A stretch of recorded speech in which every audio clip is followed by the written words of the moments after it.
وہ کہتے ہیں کہ یہ ہے وہ ہے. میں بہت کمزور اور ایک اسٹوڈنٹ طالب علم انسان ہوں. میں پوری شرح صدر سے یہ کہتا ہوں کہ جو میڈیکل کے اسٹوڈنٹ ان سے نہیں مانتے میرے پاس لے آئے, میں منواؤں گا کہ دم غلیظ جامع جس کا ترجمہ ہے.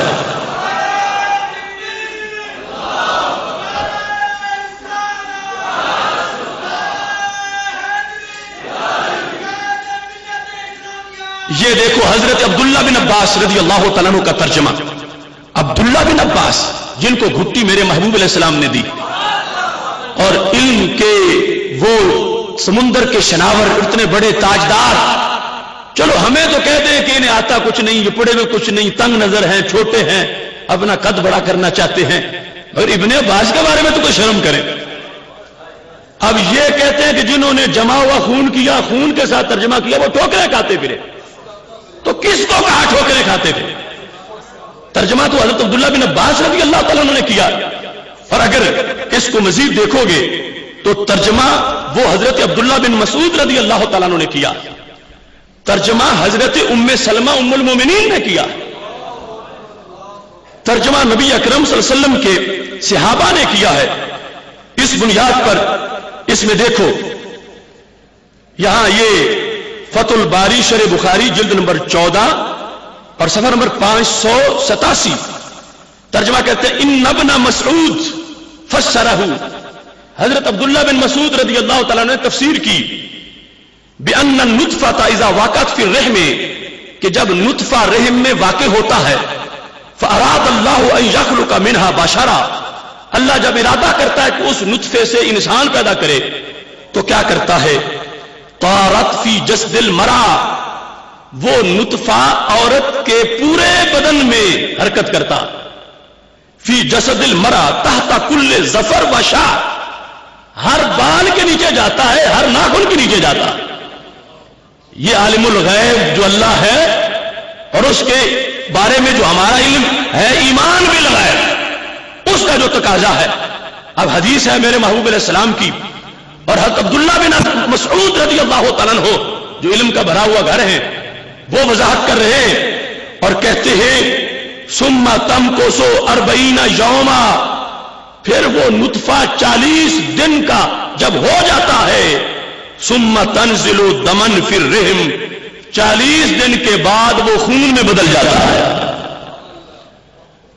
40 دن کے بعد وہ خون میں بدلتا ہے. اور اس کو ابن مسعود القا کہہ رہے ہیں. تو ابن مسعود رضی اللہ تعالیٰ عنہ کی تفسیر جس میں انہوں نے اس چیز کو واضح کیا اور اس کا ذکر کیا, حضرت عبداللہ بن عباس, حضرت ام سلمہ رضی اللہ تعالیٰ عنہم, ایک طرف ان کی تفسیر ہے اور دوسری طرف قول ان کا ہے. دلیل کیا ہے؟ کہتے ہیں میڈیکل کے طالب علم نہیں مانتے اور وہ کہتے ہیں کہ دور دور تک کہ جو مادے مرد عورت سے آتے ہیں ان میں خون کا نشان نہیں ہوتا. میں کہتا ہوں میڈیکل کے طالب علموں کو میں سمجھا لوں گا.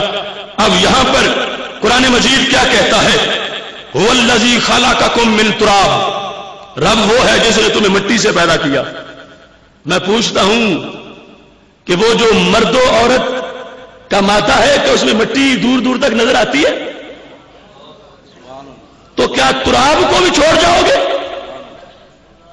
والذی خلقکم من تراب, رب وہ ہے جس نے تمہیں مٹی سے پیدا کیا, مٹی سے پیدا کیا. ثم من نطفہ, پھر نطفے سے پیدا کیا. ثم من علقہ, پھر علقہ سے پیدا کیا. اب وہ جو کہتے ہیں کہ دور دور تک خون کے کا شائبہ بھی نہیں ہے, تو میں کہتا ہوں خون کا نہیں تو کیا مٹی کا ہے؟